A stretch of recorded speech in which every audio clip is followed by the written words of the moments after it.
Ladies and gentlemen, welcome back to the Chtib Zhang Show, episode 42. This week's episode, we'll be talking the start of the NBA season, like we did last episode with the NHL. We're giving our predictions for the NBA in both conferences, the top 8, who we think is going to make the playoffs, who's not going to make the playoffs. Talk a little NHL, Montreal Canadiens, tough start to the season. And maybe rep the little Bengals, Who knows, form too. But as always, this episode is brought to you by Hot Streak Fantasy, the best in-play fantasy app on the market. Pick 2 to 3 players in the MLB and NFL. Pick them and watch them make you some money. Watch your favorite teams and players make you some money. Hot Streak is matching your initial deposit as a bonus when you use promo code HOTSAUCE. So get Hot Streak Fantasy app now. Every week we say it, quick and easy. Best in-play app on the market. Baseball is almost finished. NLCS, ALCS wrapping up, and then the World Series and NFL. Still early, week 6, so a lot of time to gamble on sports. But as always, before we get into the episode, roll it.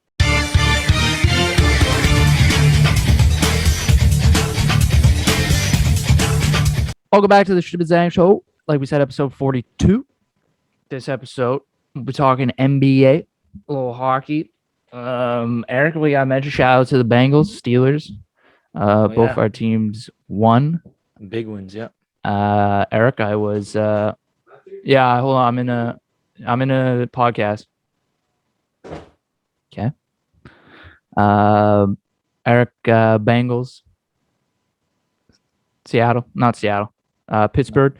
Yeah. They win. Bengals go to 4-2. Yeah, Pittsburgh 3-3 after their win in Seattle. Eric, I actually had a parlay set up for this weekend. Sunday parlay. I actually got 2 wrong. 2 wrong.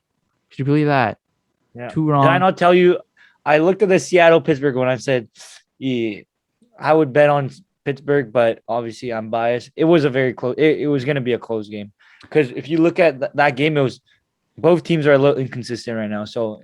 Listen, I was obviously wrong on Jacksonville and Miami. Jacksonville won, so I was wrong on that. And I was wrong on the Steelers and Seahawks. So, Eric, I put $30 on that parlay. Could have had 40 G's in my pocket. It was that one? Yeah. There's no way you were too off. Everything else right, except... Yeah, what? Those 2 teams. So there's no what? It was that one? Yeah. You're that close? Yeah. I got everything else crazy. right. That's crazy. So we'll see next week. But it's kind of heartbreaking. I'm glad it's 2 and not just 1. I'm glad Jacksonville lost because then right from that was an early game too. So then I lost immediately from 1:00 in London, whatever they're freaking playing. So, yeah, Bengals won, though. In the end, that's a good thing. They moved to 4-2. But, Eric, that's why I'm repping the jersey as always, like I said. Jamar Chase. You see that block, that highlighted block, too? Guys just practically blocking like a tight end now at this point. So, 5th overall. There you go. Penei Sewell, Eric. I don't know. Trey Hendrickson kind of just ate him for dinner up. So, I don't know. 5th overall.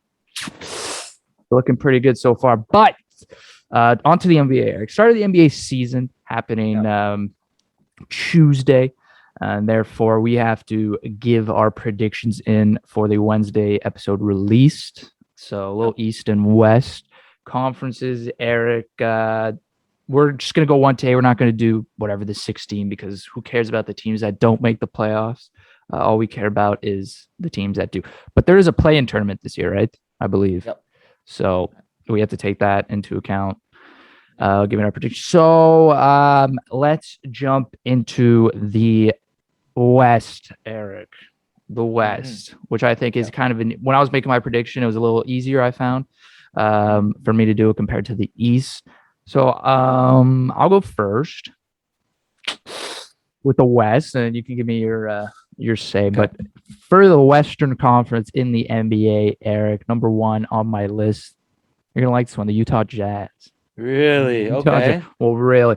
That's why I'm saying the West was a lot easier because you'll see the East for me was a lot harder for me to complete that list.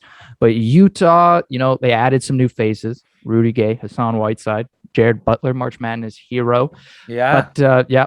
So you got the same team as last year with some new faces: Rudy Gobert, Deep Poi, Donovan Mitchell, as always, Mike Conley. That team's good enough to make the playoffs, whatever, win their division, Eric, as I said, but they're not going to be good enough to win the NBA championship until they get a third star, I would say, for them. I've always been saying that, but good enough to win in the West. So look forward to that. Second, this is kind of a surprise to some. Might be a reach of a pick, but I went with Denver. I went with Denver Nuggets.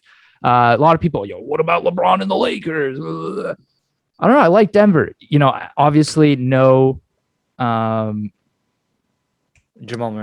Murray, thank you. No Jamal Murray, so Nuggets are really going to have to rely heavily on Michael Porter Jr. Just signed the new max extension, and of course Aaron Gordon, who they got last year at the trade deadline for Orlando. Yep. But with the Nuggets, if those guys step up, Eric, it's still a really good team, really good defensively structured team that could score points. So that's why I have them second. There's a good chance. Well, I wouldn't say that, but there's a chance Michael Porter Jr. doesn't live up to his contract, max contract in this first season. Who knows? But there's a lot of pressure right now on those two. I'd say Aaron Gordon, Michael Porter Jr. to deliver. For me, third, I got the Lakers, LeBron, AD, Russell Westbrook, and LeBron look like, they're still figuring things out in the preseason. I'm sure they'll get it going. 3 stars right there to push the Lakers to number 3. Number 4, not the Phoenix Suns, Eric. It's actually the Golden State Warriors I have. Okay. Yeah. So this might be a little stretch, a little reach. They were in the play-in. They got eliminated. But Golden State Warrior, they signed Iggy in the offseason. Klay Thompson, hopefully, is going to be returning this season. Drafted Moses Moody. Who's that other guy? They had Jonathan, the other lottery pick. Kuminga. Yeah, Kuminga. So a couple new faces for Steph Curry to play with. Jameis Wiseman, obviously, as we know, center. But their title aspirations kind of depend on Klay Thompson, on the shoulders of Klay Thompson. If he's not ready to come back, then I don't think Golden State finishes 4th, whatever they finish a little more down. But with him healthy, that's a really good team. Klay Thompson, Splash Brothers, that duo. We see how dangerous they can get in the regular season. And with Draymond Green, still one of the best defensive players in this league, in my opinion. Works hard. So, and Iggy now too. Their defense is getting better. Offense could get better. So it could be a good year for Golden State if Klay Thompson's healthy. 5th, Phoenix Suns. Just heard that Ayton and the Suns didn't reach a new deal after the rookie extension deadline. Yep. So don't know what that means necessarily for this team. Mm-hmm. I picked them. Devin Booker. They re-signed Chris Paul, which was their biggest need. Still a great defensively built team, as we saw in the finals last year. But Ayton, I don't know where their potential could be without their 5 men. Exactly. So I put them 5th, even when healthy. They could push for 4th, even with healthy. But with no Ayton, I don't know. I might have to switch 6th or 7th down there, but I'll keep them at 5th for now. I won't push. I'm not gonna over exaggerate. But 6, I got the Clippers. Paul George, Clippers, as we know, Kawhi tore his ACL, so he won't be there. So, they're really a tier below all these championship teams without Kawhi. So that's why I got them at 6. Dallas is 7th. Yeah. Luka, new head coach, and Jason Kidd. And it really comes down to how Porzingis is going to be used this year. That's what was the biggest problem we saw with Rick Carlisle last year, was how Porzingis is not playing time, but how he was going to use him in his offensive scheme.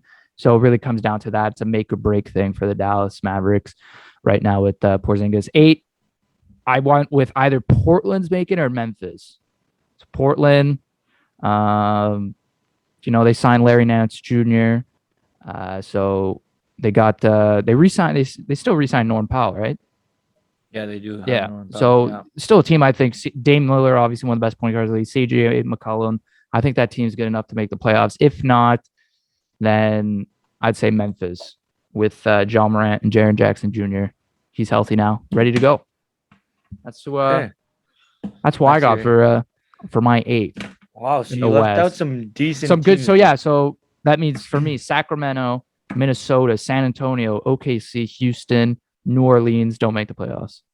Okay, I think makes sense. That's a fair assessment. Okay, so I'm gonna go with my ranking. At first, I have Utah. I don't think I have to explain myself. Best team in the league, whatever. In the league. Best. We added, as you said, Hassan Whiteside, Jared Butler, Rudy Gay, and also Eric Pascal from Golden State, who's a very good young player, and also Donovan Mitchell's childhood friend and best friend that we got on his team. So there's chemistry there. A stat that people don't really know is Utah went 31-5 at home last year. So because we kind of had like fans for a bit at the end. So we are a home team, and we usually and we're 21-15 on the road. So there's definitely a correlation there. So I don't know. I just like our team. Super well built. Mike Conley's coming. Like I don't see we're able to keep a bunch of players. Obviously, we lost Derek Favors, one of our best players, but it is tough. Yeah. But yeah, I think we're me first. Second, you had Denver. Yeah.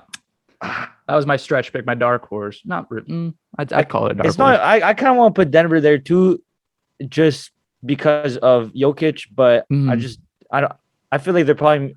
I'm gonna put the Lakers at second. Because they lost what? They lost Mason Plumlee, which was big too. It's gonna make they lost him a while ago, like 2 years ago. But yeah. Oh, did they? Yeah, they traded him at the deadline, right? For like he was Mason Plumlee now was in Charlotte, but he played last year with Detroit. But yeah, LA Lakers, I have them at 2. I just think Russell Westbrook is such an addition to this team. It's like obviously they might not do that well in the playoffs, but they're gonna win games with just having Russell Westbrook on your team. Like you're one of the best teams just by getting Russell Westbrook. Who do you think's gonna shoot for that team? Doesn't matter. The ball is going to go in the basket. No, I mean, I have them high too. I know they're going to win games. I'm just wondering that like shooting a 3 could be is probably their biggest problem right now. Yeah, it is a problem, but it's just like Russell Westbrook, like the athleticism on this team, like the leadership on this team is just pure vets. Well, like, I don't know, it's an old team. They'll figure it out. That's why Carmelo's a good 3-point shooter. Very good. Yeah. So it's kind of tough. It's kind of tough for me to put them at 2 just because they're all vets. So I don't know if they're gonna try that hard in the regular season, but they might have to try hard in the regular season if they want a good matchup, right, in the playoffs. So I'm gonna put them there. At 3, I'll put Denver like they were last year. I just think Denver, obviously they lost Jamal Murray, but just they've been consistently at that number 3 spot with or without Jamal Murray, right?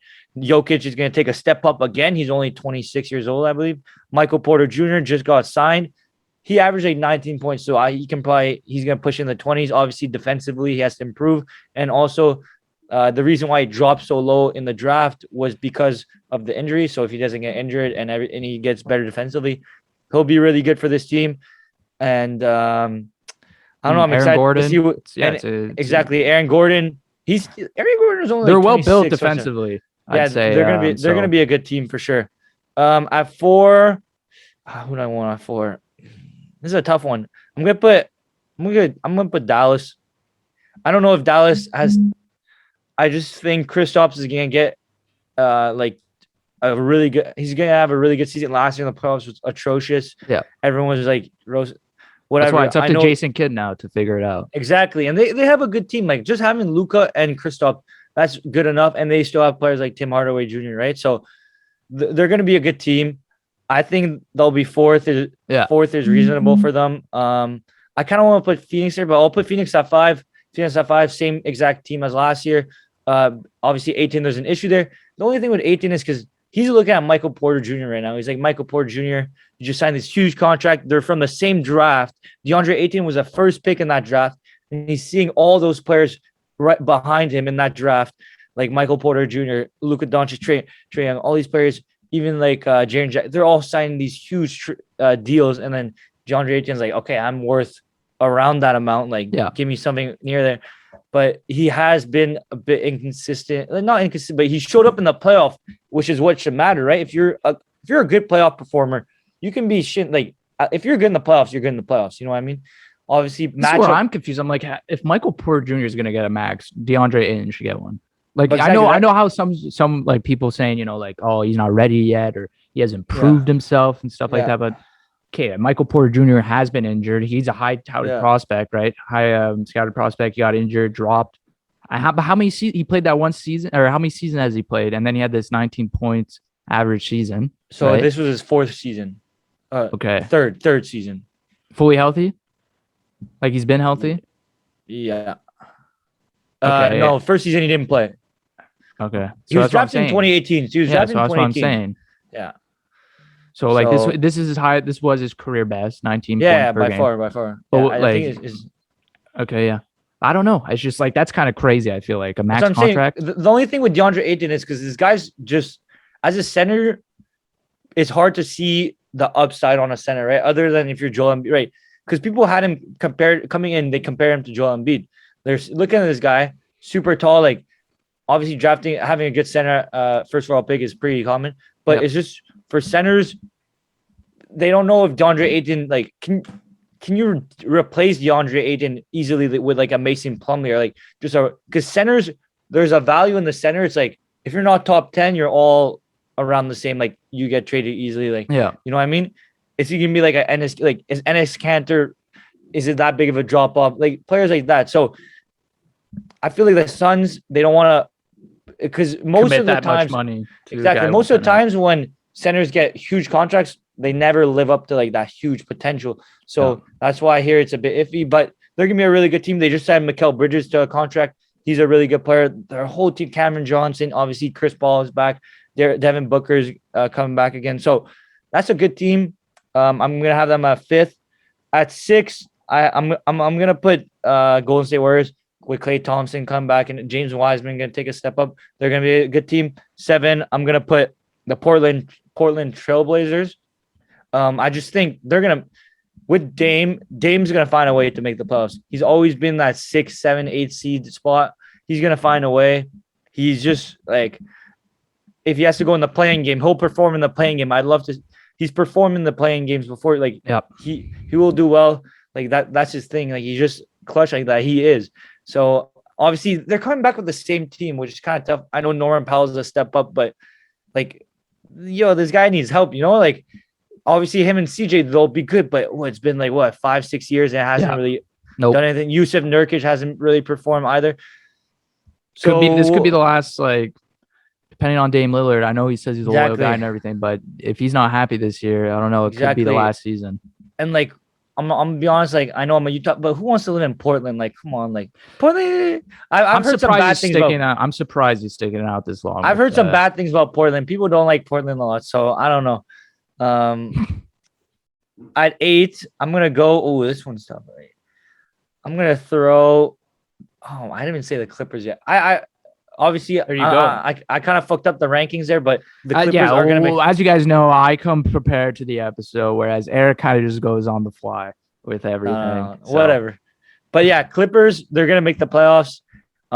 They're obviously without Kawhi, he's injured for now, but this is a playoff team as always. Like last year, they made the conference finals, and they have the potential to make it super far. So, even Paul George, like people can roast Paul George all they want. Paul George is an amazing basketball player. Like maybe not in the playoffs, he has his moments, but if you look at Pacers Paul George, this guy was unstoppable. So even OKC Paul George, like he's a really good basketball player. So, they're definitely gonna make the playoffs, and that's my top 8 for the West. Well, yeah. So now we gotta mention the play-in tournament, which is 8, 9, 10. Who else? 7, 8, 9, 10. 7, 8, 9, 10. Yeah. So I had Memphis 8, obviously tied with Portland. So I'm gonna have them. If one of those teams, either it's Memphis or Portland, is gonna be in that play-in tournament. Mm-hmm. Who else would you think would slot into that? So I think Sacramento. I don't think San Antonio is there yet, just because they lost DeRozan too, right? But obviously they have a player like DeJounte Murray who's really good, but they're not at that level yet because just losing DeRozan is huge, right? Mm-hmm. So I'm gonna have Sacramento in there just because of obviously De'Aaron Fox, who's been taking steps after step, so he's been improving. Yeah, I'd take Sacramento too. I wouldn't take Minnesota. I have zero trust in Minnesota. Exactly, Minnesota. The only reason maybe because Anthony Edwards has been performing really well. He's been improving. Like he's been. But even with those three together healthy, I know. D'Angelo Russell, Anthony Edwards, and Karl Anthony Towns, they still didn't win 500. Like they weren't a 500 team. And D'Angelo Russell is not an all-star, and like he's not that player anymore. And like obviously they're lacking defense there because Cat's not that good of a defender. D'Lo's really not a good defender, and Anthony Edwards really doesn't he can be but he doesn't really try on defense. So they're mostly like a highlight team, and also they have Malik Beasley, who's a really good player. But it's like there's not a lot going on, and they just traded away. They got Patrick Beverly, I think. They just traded away their 4th pick from 2 years ago. Their 29? I think it's 2019 4th round pick for Patrick Beverly. So that just shows that they gave up on him super early already, which is kind of weird. But yeah. Wait, how did they trade a 2019 4th round pick? No, like the guy that they picked 4th. Oh yeah. Oh my God. I didn't say that probably. So their 4th pick that they got in 2019. Or maybe you did. Okay. So yeah, the 4th pick. The 4th overall pick that they got in 2019, Jared Culver. They traded him for Patrick Beverly. So this guy had Jericho. He still has potential, but they just gave up on him already, which is kind of crazy. And San Antonio, young team, as we know. OKC, young team. Houston, as we know, depleted. They went through a whole organizational change. And New Orleans, with Zion's injury and everything like that. But they lost Lonzo, and Zion's injured for a while. Exactly. Obviously, Brandon Ingram's gonna keep that team together. Yeah. But I don't think they're ready for that step up yet. Okay, so let's go to the Eastern Conference. Very interesting. This is a tough. This is where I had the most trouble is picking this top 8 here because there's a lot of good teams. Even sorting them was pretty tough. But my number 1 to lead off this division are the current NBA champions, Milwaukee Bucks. They're just they've led the league, in the best net rating, whatever. They're gonna pick off from where they left off. There's really no urgency or fear of the Bucks. Yeah. Whatever. Fine. Drop into the middle of the pack. They're going to be a top 3, top 2 team in this East. I put them number 1. Number 2, I got the Nets, KD, James Harden. That duo, still one of the best duos in the league. That's going to be good enough in the East to put you at number 2. Number 3, I have the Miami Heat. 3 All-Stars with the addition of Kyle Lowry is definitely a big upgrade over Goran Dragic. But the problem with the Heat right now is their secondary obviously looks a bit depleted from what it did in the finals a few years ago. So, they got Kyle Lowry, but their bench is a little bit weaker than it was. But they're still good enough to win a lot of games here in this division. Yep. 4th for me, 76ers. I don't even know how to feel about this placement with the 76ers. They're a playoff team. We all know that, Joel Embiid, but with Ben Simmons and that whole thing, that whole incident this summer, we don't know what's going to happen. So that's why I had that. There you go. That is mom. Hi, Shirley. But that's who I have for 76ers, number 4. Number 5, I had Boston. What's his name? Jason Tatum. One of the best players in the league. Dennis Schroeder, he's poised for a bounce back season. And of course, Robert Williams is going to be at center. A lot of potential there. I think, Boston's great team, playoff team. They're going to be fine. 6, Atlanta. Atlanta is a good team now, Eric. They used to be a bad team, but they're not going to shock or surprise anyone anymore. Trae Young, that whole supporting cast. That's going to be a great playoff team, and they can make a surprising playoff run. We'll see this year. Once they get it. 7 for me, the Knicks. Knicks are dropping this year. My opinion, it's basically the same team. I feel like the Knicks they signed a bunch of team friendly deals to their players, hoping, I'm guessing, for the next big off season when the superstars are there. So they're going to try and sign them. The old classic Knicks, like what they tried to do with Kevin Durant and everything like that, didn't work out. But they're going to be the same team as last year, which was good enough to make the playoffs. It was a 4th seed, I think, in this division. But for me, I have them 7th, and then 8th, I have Chicago. The Chicago Bulls. Big offseason acquisitions. You get DeMar DeRozan, Lonzo. You have Zach LaVine there already, Vucevic. We'll see what that team, we haven't seen how that team plays together all together. So, time will tell. But I think right now that group should be good enough to make the 8th slot. And then, when it comes to the play-in, I'm looking at Indiana, they're an underrated team. Toronto could compete, obviously. Yeah. And then teams like Detroit, Cleveland, Orlando, Charlotte, Washington. I mean, Charlotte, but I'll put them with the rest of the bunch. But, that's going to be for my play in Toronto, Indy. Because, I have a very similar... I found it hard to place, like, a specific... Like, you don't know where the Heat and 76ers and Boston... It's, like, such a mix-up. So yeah, like you said, number one, I'm gonna have Milwaukee. They just won the championship, so I feel like there's so much less pressure on Giannis Antetokounmpo to play well. He can just play and have more fun, right? So Hopefully, now, though, they don't, like that championship hangover that people say. yeah, exactly. No, but hey, it's Giannis. This guy won MVP, and everyone's like, and he won another MVP. Like, but I know Giannis is that type of guy to like once he has it, he wants more of it. But at least now, like before when he used to play, like it never felt like he was gonna do what. Like now people know Giannis is a winner. Like he can be your number one. People were doubting that before.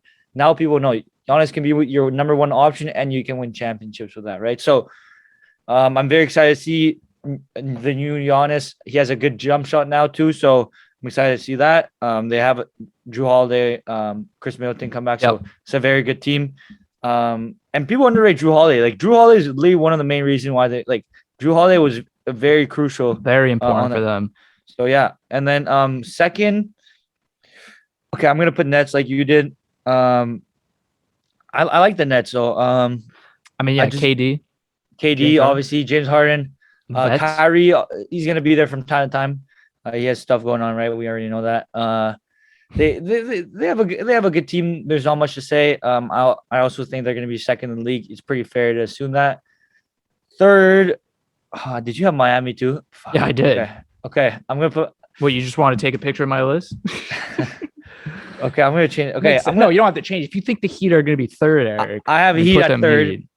I have Heat at third. So those are my top three in that division. I think it's them three, and then there's. You think it's a lock? I don't think it's a lock. But it's pretty like Miami at three makes sense to me. Kyle Lowry, he's been on the second best player on the champion. Like Kyle Lowry, if Kyle Lowry's on your team, you're making the playoffs. You're in the top 4, top 5 seed, right? So, obviously with Jimmy Butler too, and Bam. They still have Oladipo, I believe. I think they have Bam, like Tyler Hero, Duncan Robinson. Like, this is a really, really fucking good team. So, I'm very excited to see what they can do this year. I know they're gonna do well, and I'm excited to see. At 4, I don't know. I don't want to put Philly. I know Philly was first in that division last year, but with what's going on with Ben Simmons, it's kind of tough. But I'm still gonna put them there. Whatever. Philly at 4. I have them there. I don't know. I like Philly. Like if Ben Simmons can play, just having Joel Embiid the team, they should be around 4. At 5, it's a chemistry thing though, right? With Philly. Yeah, exactly. That could like people don't realize that Ben Simmons situation could really affect that locker room. But if they both play, they still have Tobias Harris. That's a top 4 team, right? At 5, surprisingly a bit maybe, I'm gonna put Boston. I just think Jason Tatum and not Jaylen surprising. Brown. I put them there. Did you actually have them at 5? Yeah, let me guess who number 6 is gonna be. Okay, no. Okay, Boston. I have them at 5. I just think they're gonna take a step up with Robert Williams, 2 players like that, like Marcus Smart. Like they have a really, really good team. I love that team.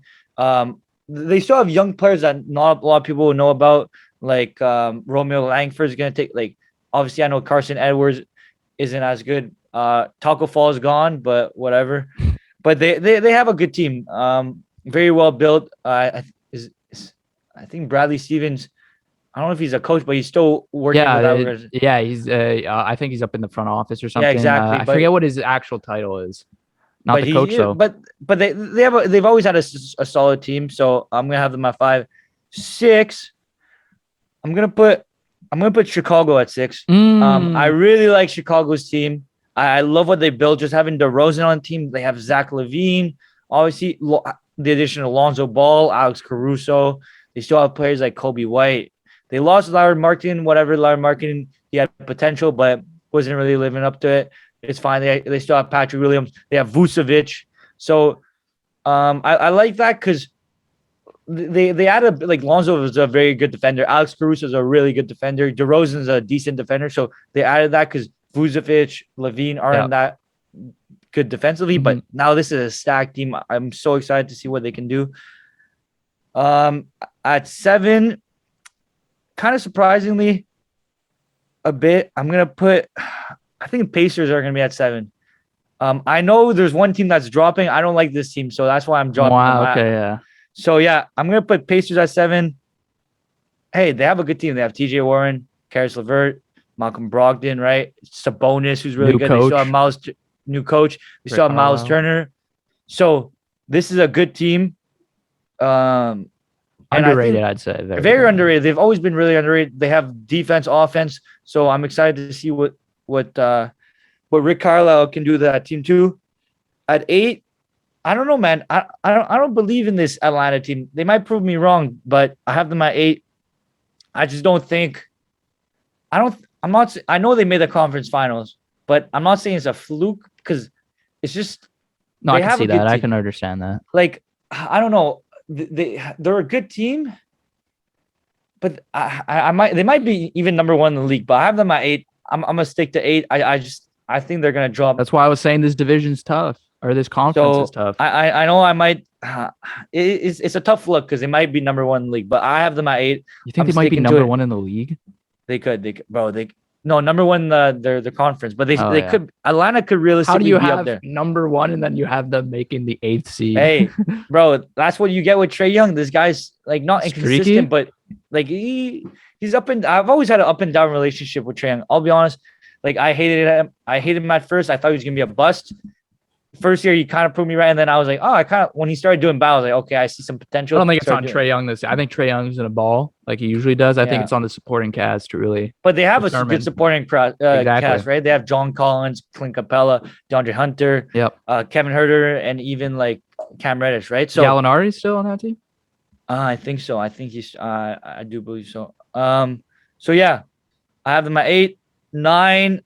I'm gonna put New York. I think they're they're gonna be in the play-in, and then I also have Toronto in the play-in, and I think Charlotte's might be in the play-in too because this is a good team. This is a team that ended 10th last year. I know they just got blown out by like what was it, Dallas in the preseason by like 70 points, but this is a good team. LaMelo Ball is gonna be like a 28-8 player. Like he's gonna be so good this season. They still have Gordon Hayward, Terry Rozier, right? Yep. So this is a really good team. And at center, they got finally like a stable center in Mason Plumlee, who's he's a good starter. He's obviously like a top 20 center. He's not like really good, but he gets the job done. He's a good defensive player, and he'll get rebounds and put the basket in the hole if he needs, right? So that's my team. And I think people are sleeping on Toronto a bit. Yep. I think I think Pascal's injured for a bit. I think right now. Pascal's injured for a bit, but OG's gonna take a step up. I can feel if Fred's gonna take a step up. They still have like Goran Dragic, right? And Scotty Barnes is gonna play this year. So that will be a good team.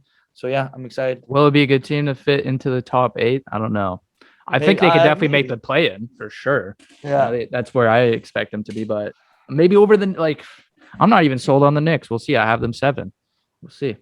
We'll see. It could be a crazy year in the NBA. With the competition getting even tougher in some of the conferences, but we'll have to check in when the season gets underway. But one season already underway, Eric, is the NHL season. National Hockey League. Hockey's back already. Last episode, as we mentioned, hockey wasn't happening. Couldn't talk about it. That we were going to talk about this week. Here we are. NHL is back. Montreal Canadiens 0-3, Eric. Like I said last week, this is going to be a tough year for the Canadians. Some of these teams, I said they're going to start a little slower. Injuries, Shea Weber, obviously we know out for the season. Carey Price, Joel Edmondson, Mike Hoffman, and clearly, Eric, this injury-riddled Montreal Canadiens are clearly struggling very, very much in both aspects of the game, defensively and offensively. Through 3 games, Montreal is 0-3. They've scored 3 goals. 2 of them are by Drouin. One of them is by a defenseman, Chris Weidman. Watching the games, Eric, I mean, what the heck are some of it? I don't know. They're going to have to. I know Dom Ducharme in practice has switched all the lines around except the second line, which I agree with, the Jonathan Drouin, Christian Dvorak, Josh Anderson line. That's a line that's been working. That has been the only line that has been working. Tyler Toffoli, as we know, is a streaky NHL player right now. Can't get it figured out. That's hurting Suzuki and Caulfield's line. They need to get going. And then we could talk about the third and fourth line with the Paquette, Perreault, and Gallagher's on the third line now. Gallagher's a good player. He's always going to find scoring opportunities because that's who he is. But he has lost his line mates, and Dano, Tatar. He's playing with Jake Evans now and Armia, I believe. Adam Brooks, hopefully, will get into the lineup soon enough. He's a young player that was claimed off waivers by Toronto. He was one of the most promising people on waivers at the time. Then Montreal picked him up, so we'll see what he can do. But from the defensive side, I mean, it's been atrocious. Yeah. Sherratt has been playing more than 20-something minutes a game. He's looked awful. Romanov has looked awful at some times. When he hits, he puts himself out of position. They need Joel Edmondson back real soon, Eric, or this is going to get real tough. And when he comes back, this team will be much better. When Mike Hoffman comes back, even though Mike Hoffman's a one-dimensional player, he scores goals on the power play. And with Cole Caulfield and Mike Hoffman, hopefully on the same unit, that could help your power play out. But right now, their power play looks awful, as it usually does. They can't get in the zone. Same story every year. We don't really have to get into it. Yeah. But Joel Edmondson, needs to get back here healthy because, like I said, this defense looks real bad. Looks real bad. No, but I didn't watch the whole game, obviously. Like I was watching clips, but Jake Allen, man, like I know nothing wrong with the goaltenders. Yeah, he's playing well. Like I know he's supposed to replace Carey Price. He's playing not Carey Price. Like around not as good obviously, but he's playing up to a starter standard, right? So which is really good. But defensively, Lafreniere, when I'm watching the game, I'm looking at Montreal. I'm like, okay, they're defensively, there's something they gotta fix it, right? Obviously, losing Shea Weber, their captain on defense, is huge, and obviously all the players you named. But hey, I'm happy for Jonathan Drouin. He's been scoring, so happy for him. But hey. Let's see what Montreal can do. Can we talk about Detroit a bit? I know we're doing good right now, so we can talk about Detroit. Well, what do you like about Detroit, Eric? We can talk about Detroit early in the season because it's gonna be fun and everyone's starting the season and points, whatever. But eventually, it's gonna be Detroit's gonna slip. Because let's be honest, we've had 40. This is our 42nd episode, right? Yep. I don't think we mentioned Detroit. Like we've never talked about Detroit. What is there to mention? What do you want to talk? Tyler Bertuzzi signed. He scored 4 goals in the opener? 4 goals in the opener. That. We won Saturday 3-1 against Vancouver. Good team.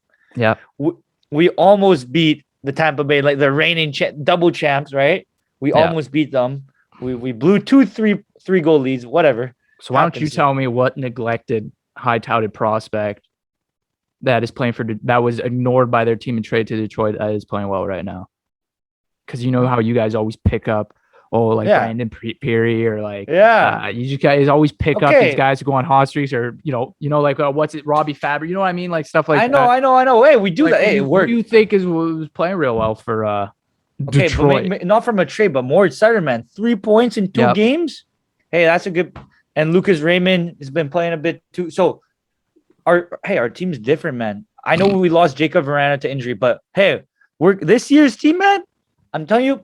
Hey, I'd say it's a young team. I'd say you lack a lot. Hey, it's not a long. Dylan Larkin's 25 now, I think. So sure, but there's no vet presence, is what I'm really saying. I mean, you got Mark Stahl. Is Mark Stahl still play for the Detroit Red Wings? We have Nick Leddy, man. But that team's not going to be. Listen to our defense. It's getting there. I can see it's getting there. Okay, look, Alex Nedeljkovic, very good goalie. I think Thomas Greiss actually played last game, but whatever. Thomas Greiss and Ned, that's a good goalie tandem, right? Just look at it like this, okay? Alex Nedeljkovic and Thomas Greiss, almost as good as Montreal's goal duo, right? Okay, right now pretty decent. Nick Leddy, right? We have Nick Leddy and Mark Stahl. Those are vets. We have Moritz Seider there. Come on, that's a good team. What do you mean? Look, Eric, have you seen the top 3 in the Atlantic Division? Have you seen the people? Have you seen who plays in that division? I'm saying we might make what? We can make the playoffs. Did you say the playoffs? I thought you were gonna say the 5th seed or something like that. No. We can make the playoffs. Trust. Oh yeah. So who's not making the playoffs, Eric? I don't know, man. But all I'm saying, even though in our predictions, you didn't have Detroit anywhere near the playoffs. It's fine. Look. Philip Hronek. Just listen to these names, Who cares? man. I don't care about these. Philip Hronek. Talk to me. Who's gonna drop out of the Atlantic Division to make a room for little old Detroit? Bro, we almost beat Tampa. That's what I'm saying. Who's it gonna be? Oh, so you're saying Tampa's not making the playoffs? No. So okay. Florida? We're gonna make it in the wild card. Don't worry The about wild card. So you're gonna go against some of the Metro teams. No. Yeah, Florida's not making. I don't care. Florida Panthers aren't gonna look. Danny DeKaiser, Philip Hronek. This is a better team than Montreal this season. Trust, bro. Eric. We're supposed to take this persona that we're credited sports analysts, whatever, and you're not helping the case right now, talking about how Detroit can make the playoffs. I get you're a fan and stuff, but come on, let's be a little realistic. But you know the player that you're talking about, like, oh, we trade. You know who we signed this year? Who's a really good center? Yeah, I forgot who. Pure Sutter. Oh, Pure Sutter, center. Chicago. Yeah, see, you guys are infamous for that. Pick up the. He's good, and obviously, bro. Listen to this: Tyler Bertuzzi, Dylan Larkin, Lucas Raymond. That's such a fucking. We have Philip Zadina. People forget we have Philip Zadina on our team. Philip Zadina. First of all, did you see what Philip Zadina did in his post-game interview? First of all, use the midget word. Use that word. Talking about who was it? Talking about I forgot. I think did they play Seattle yet? No, we played Vancouver and Vancouver. And he was talking about Connor Garland, and he called Connor Garland a midget. But Connor Garland's on that. Is he short? Is he that short? I don't know. But I don't know. People are saying it's offensive, Eric. But I guess we'll see. I don't think there's a punishment for that. It's not use of profanity. But I don't know. Philip Zadina, I don't know if he's a guy you want to be proud of. So proud of. You know, I can't be a guy to talk. Obviously, Montreal Canadiens drafted Logan Mailloux, but Detroit, Eric, sure. They're a fun little youth team that's going to be good. And if you like Ottawa, you know, you guys are a little up and coming. You guys are going to be battling out for the div title, whatever. Just not yet. But right now, I don't know, Eric. It must be nice being part of a team. They made the playoffs like 20-something years in a row, and now haven't made the playoffs. Haven't made the playoffs in how many years? Haven't made the playoffs in 5-6 years. Yeah, okay. Been rebuilding for 5. Hey, and that's kind of like you're 8 or 9 or 20 now, right? So 20, like third, so like 14. I got 8 years of 7 years of really good playoff hockey. Yeah. Well, how much were you really watching playoff hockey? Don't worry about it. Let's not count the finals here. Come on, let's this 2008. What do you mean? I was there. I was there. Anyway. I watched it on CBC. Yeah, Hockey Night in Canada. You watched it because it was the Stanley Cup final, not because you were a Detroit fan. You watched it because it was the Stanley Cup final. But anyway, it's fine. Let's not go to origins. Anyway, Detroit's fine. Who cares? Nobody wants to know about Detroit. Michigan, Eric. It's in Michigan, Detroit. Anyway, I do like old time hockey though. That Instagram page. Don't know. Yeah, they're big. They're huge. No, Detroit you don't know who I'm talking about. I'm talking about the guy who lives in the woods and like makes stuff, and he's like a Detroit fan. He cooks. Anyway, doesn't matter. Cool. Yeah, that's what I said. I said he's a Detroit. I know who you're talking about. Why are you saying they though? You said they. Is it not 2 guys? No, it's 1 guy. I'm pretty sure. Okay, but I did see that page though. Yeah. Anyway. Montreal, Eric's struggling so far. Joel Edmondson needs to come back, play top minutes with Jeff Petrie so they can get going. Ben Sherratt, David Savard, not really the most offensive duo on the second pairing, but they'll be good enough defensively. And then you can have Romanov and I don't know, the third pairing, you know, Romanov, Wideman, or Romanov, Kulak should be fine. Just Romanov needs to find his game right now because I don't want to say he should be sent down into the AHL, Eric, but he's kind of getting there to the point. Like, I don't want to fuck around with this guy's potential or his development, right? If he's not showing he could do it right now, then like let's not I'm not gonna say send him down immediately, right? But let's take notice of some of the plays he's made and some of the mistakes he's made, which he has. He's put himself out of position a few times with the hits he likes to hit, but by doing that, you got to be able to put yourself back into the right position, and he hasn't. So it's led to a few scoring opportunities. Whatever. He's a young guy, but I just don't want this to affect him mentally or whatever, So, but hopefully, this is a weird place because you can't really judge the Canadians right now because of all these injuries, of course, and their defense looks horrible and there's nothing they can do about it. They can call people up, whatever. It's not really going to change. You need an impactful player, and that guy's Joel Edmondson. So once Joel Edmondson comes back, hopefully the Canadians, they will get better. I believe so. And then we could start absolutely analyzing their play more realistically for the team for the team they are. when they're fully healthy, and then Mike Hoffman, because they need to score. You can't score 3 goals and 2 of them by the same player. Like these lines, you can't just run 4 lines out there that aren't going to do anything. So Suzuki's line's got to get going. Cole Caulfield's got to get going. Toffoli's got to get going. And second line's been good. Third line, Gallagher, and he needs to get going because when Gallagher's on his game, he's a big player for us. Not saying that he sucks or anything right now. He needs to get going for our sake to be successful. But like I said, transitional period right now for some guys like Gallagher, new line mates, Jake Evans. Yeah, whatever. We need our team healthy, Eric. What else can we say? So tough start for the season for the Montreal Canadiens, 0-3. Their next games are San Jose, Carolina, Eric. That's going to be a little reunion from Jesperi Kotkaniemi playing his old former team. That should be fun. And then Eric's third game versus the Red Wings. So look at that. So that should be something to look forward to.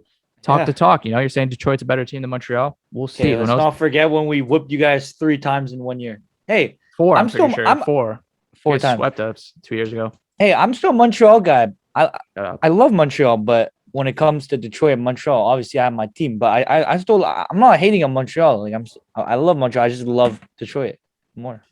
Yeah. Okay. Cool. My grandmother had wheels. She'd be a bike, but whatever. What are we talking about? You like 2 teams? Cool. Yeah. What the fuck was that? You never heard that saying? No, I have. I know you're gonna use that there. Okay. What are we talking about here, Eric? What are we talking? It's Detroit. What are we talking about? Okay, fair. Okay, keep rolling my team. Okay. Anyway. Okay, go. Keep talking. Okay. Well, no, I'm done talking. That's all I really have to say. Next week will be UFC 267 preview. Eric, I've been saying Yan. Yeah. Bohovich. Yan Bohovich. Yeah. I've been saying Yan Blakovich, and not once have you said or corrected me. It's kind of fucked up, honestly, the way I look at it. Whatever. I was watching some UFC highlights. I'm hearing what's his face, the announcer. What's his name? Something Atkins. John Anik talk, and he's saying Bohovich. I'm like, this motherfucker Eric Zhang didn't correct me once, and I said this guy's name incorrectly all the time. Whatever. Thanks for that. So Yan Bohovich versus Glover Teixeira next week. That whole card, good card. We'll break it down, and then a week after that, Eric. Another UFC 268 week after, probably the most anticipated one of the year. Usman versus Covington 2 for the welterweight belt. That should be. It's like 3 years in the making, man. It's 3 years in the making. So this episode NBA predictions next week, like we said, UFC. So stay tuned for that. Thank you again for listening to or watching. Thank you. On the Chtib Zhang Show, episode 41, and we'll see you guys next week. Or no, sorry, episode 42 this week. See you guys in episode 43. Peace. Roll the outro.